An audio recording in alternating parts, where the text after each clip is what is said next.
جو بربادی یا تباہی یا خرابیاں یا جو فساد ہوا ہوتا ہے، کیونکہ ہم اسٹریٹ استعمال کرتے ہیں، اس میں طنزیہ زبان ہم استعمال نہیں کرتے کہ اس نام میں انجام لیا ہوئے، تو یہ گھر کے ماحول میں جب بات کی جاتی ہے تو عموماً طنز و مزاح بیچ میں شامل کرنے کی کوشش کی جاتی ہے، اور اس دن کوئی تازہ پھڈا نہیں کیا ہوتا، کوئی تازہ حادثہ نہیں ہوا ہوتا، حالات اس وقت بڑے پرامن سے ہوتے ہیں اور کوئی تازہ بستی پروگرام نہیں چل رہا ہوتا، آرام سے اچھے طریقے سے بات ہو رہی ہے۔ یہ نشاندہی کر رہے ہوتے ہیں اس طرف واقعات کے بیماری ہے، علاج کی ضرورت ہے، بدلنے کی ضرورت ہے،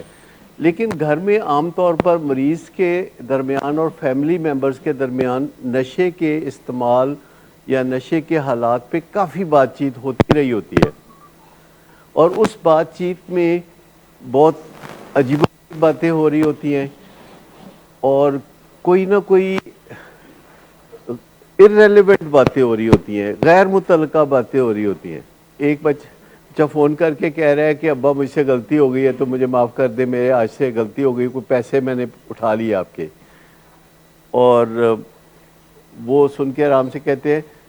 انج کر کل میں بازار سے لے جا کے تے بیچیا کدھرے۔ تو اس طرح کی کوئی باتیں آپ کے ذہن میں آتی ہیں جو irrelevant باتیں ہیں لیکن تنگ آ کے منہ سے نکل رہی ہوتی ہیں، وہ باتیں کافی ڈھیر ساری باتیں نکل رہی ہوتی ہیں جس سے کہ فساد بڑھ رہا ہوتا ہے، اور جب ایک موضوع پہ بات ہو رہی ہوتی ہے تو اسی تک رہنا چاہیے، لیکن جب کوئی بات کرنی نہیں آ رہی ہوتی، بات کوئی سوچ نہیں رہی ہوتی، تو بندہ اس کو جو ہے دائیں بائیں پھیلا رہا ہوتا ہے، جس سے کہ ایک دوسرے کے ساتھ کوئی جھگڑے کی فضا ہو، پرانی باتیں یاد دلا رہا ہوتا ہے، جس سے کہ اصل موضوع سے توجہ ہٹ جائے اور بات بہت دور تک نکل جاتی ہے اور پتہ نہیں چلتا کہ یہ شروع کہاں سے ہوئی تھی۔ گھروں میں ایسا کبھی آپ کو تجربہ ہوا کہ کوئی میاں بیوی یا ماں باپ اور اولاد کے درمیان میں بات چیت شروع ہوئی، اور وہ بات چیت جس موضوع پر شروع ہوئی وہ موضوع کہیں پیچھے ہی رہ گیا، اور بات چیت آگے رائٹ کو مڑ کے لیفٹ کو جا کے اسٹریٹ بہت جا کے پھر واپس یو ٹرن لے کے کہیں اور نکل گئی؟ کوئی اس پہ میں چاہوں گا کہ آپ بتائیے کہ اس تجربے میں سے کبھی آپ گزرتے ہیں کہ جب بات چیت کریں تو 4-5 گھنٹے ماشاءاللہ بات چیت ہوتی ہے، اور ایک ہی بات چیت کے دوران فیصلہ کر لیتے ہیں کہ آج اس مسئلے کو حل کر کے اٹھنا ہے، اور پھر بات ادھر سے ادھر اور ادھر سے دور اور پھر شمال کو، پھر جنوب کو، پھر یوگنڈا تک بات پہنچ جاتی ہے، اور اس سے بڑی تکلیف جنم لیتی ہے اور سب تھک جاتے ہیں، ایگزاسٹ ہو جاتے ہیں، اور رات کے پچھلے پہر جا کے تو پھر سونے کی کوشش کرتے ہیں اور نیند بھی نہیں آتی۔ میں اکثر ماں باپ کو یہ کہتا ہوتا ہوں کہ آپ اس پروسیس کو جب تک انجوائے کرنا نہیں شروع کریں گے تب تک بات نہیں بنے گی۔ اب یہ میں نے ایک اور نئی بات کہہ دی ہے کہ جب تک آپ اس پروسیس کو، یہ جو فلاح کا پروسیس ہے، یہ جو نشے سے نجات کا پروسیس ہے، یہ جو اعلیٰ انسان بننے کا پروسیس ہے، یہ جو سجنے سنورنے کا جو پروسیس ہے، جب تک آپ اس کو پیار نہیں کرنا شروع کریں گے اور اس سے لطف اندوز ہونا شروع نہیں کریں گے، بات نہیں بنے گی۔ یہ بالکل ویسے ہی ہے کہ جیسے جب تک کوئی اسٹوڈنٹ اسکول، کالج اور یونیورسٹی میں جو پروسیس ہے اس کو انجوائے نہیں کرے گا، اس کا یونیورسٹی جانا بیکار ہے۔ اسی طرح جو ماں باپ یہاں آتے ہیں، جب تک وہ انجوائے نہیں کرنا شروع کریں گے اس ایسے پروسیس کو، فلاح کے پروسیس کو، جس کے نتیجے میں آپ کے خوابوں کی تعبیر ملنے والی ہے، تو آپ اس پروسیس کو انجوائے کرنے کی ضرورت ہے تاکہ آپ کے اندر ایک ہمت بندی رہے، کیونکہ جس چیز کو ہم انجوائے نہیں کرتے اس میں ہم تھک جاتے ہیں۔ تو جاب کو انجوائے کرنا بھی بہت امپورٹنٹ ہے کہ جو لوگ ایسے جاب کرتے ہیں کہ صبح 9 بجے ہی وہ گھڑی دیکھنی شروع کر دیتے کہ 5 کے 2 بجیں گے، کیونکہ وہ اس کو انجوائے نہیں کرتے پروسیس کو، تو پھر اس جاب میں نہ کمپنی کا کوئی فائدہ نہ اس بندے کا کوئی فائدہ۔ تو یہ جس کام میں آپ پڑے ہوئے ہیں اور ہم پڑے ہوئے ہیں اور مل جل کر جدوجہد کر رہے ہیں، جب یہ پروسیس اپنے خوبصورت انجام کو پہنچے گا اور اس کے ثمرات آئیں گے، اس کا جو پھل ملے گا، تو وہ اتنا عظیم ہے کہ اس پھل کے خیال کو انجوائے کرنا بہت ضروری ہے. اور اگر وہ بھی دور نظر آتا ہے تو آپ نزدیک دیکھ لیں کہ آج کے دن یا نیکسٹ ویک کیا ہو سکتا ہے, یا آپ دیکھ لیں کہ نیکسٹ منتھ میں کیا ہو سکتا ہے, یا آپ دیکھ لیں کہ نیکسٹ 1 ایئر میں کیا ہو سکتا ہے, یا نیکسٹ 5 ایئر میں کیا ہو سکتا ہے. کیونکہ کئی دفعہ ہمارے منصوبے لمبے ہوتے ہیں اور ہم دور تک جب دیکھتے ہیں ان کو تو ہم ایگزاسٹ ہو جاتے ہیں. ابھی کوئی قدم نہیں اٹھایا لیکن دور تک ان پہ نظر ڈالنے سے ہی ہم ایگزاسٹ ہو جاتے ہیں. تو بات یہ ہے کہ جب ہم اپنے کسی منصوبے پہ توجہ دیتے ہیں اور وہ 5 سال یا 3 سال یا 2 سال کا منصوبہ ہوتا ہے تو ہمیں کافی دل شکنی ہوتی ہے, دور تک دیکھتے ہیں اور بوجھ محسوس ہوتا ہے اور کمر ٹوٹ جاتی ہے, کندھے تھک جاتے ہیں. تو ایسے پروجیکٹس کو پھر چھوٹے چھوٹے حصوں میں بانٹ لیتے ہیں اور اس حصے پہ نظر رکھتے ہیں جو ہاتھ میں ہے.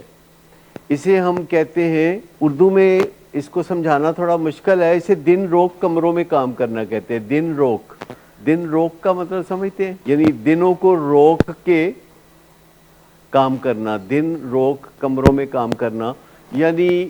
اپنی زندگی کا جو ویژن ہے اس کو 1 ہفتے تک محدود کر لینا کہ یہ 1 ہفتہ جو ہے یہ کیا تقاضا کرتا ہے اور اس ہفتے میں مجھے کیا کرنا ہے, اگلے ہفتے کا نہ سوچیں. لیکن جب آپ ہر ہفتے 1 ہفتے کا سوچیں گے تو پھر آپ 1 مہینے کا سوچنے لگیں گے, پھر آپ نیکسٹ 3 منتھس کا سوچنے لگیں گے. لیکن یہ انجوائے کرنے والی بات کوئی سمجھ آئی آپ کو؟ بائی ناؤ آپ کو کافی پروگرس بھی ملی ہے, بیچ میں وہ واپس بھی آئے ہیں, لیکن بائی اینڈ لارج اگر دیکھا جائے تو اس تمام عرصے میں ریکوری کے دن جو ہے وہ 80% یا 90% سے زیادہ بنتے ہیں,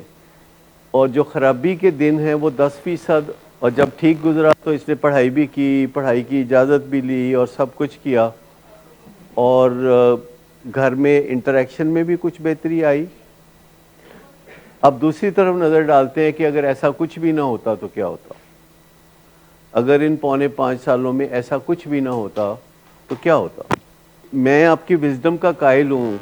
وہ جو ایک بات آپ کہتے ہوتے ہیں نا, لکھی پڑی بات ہے,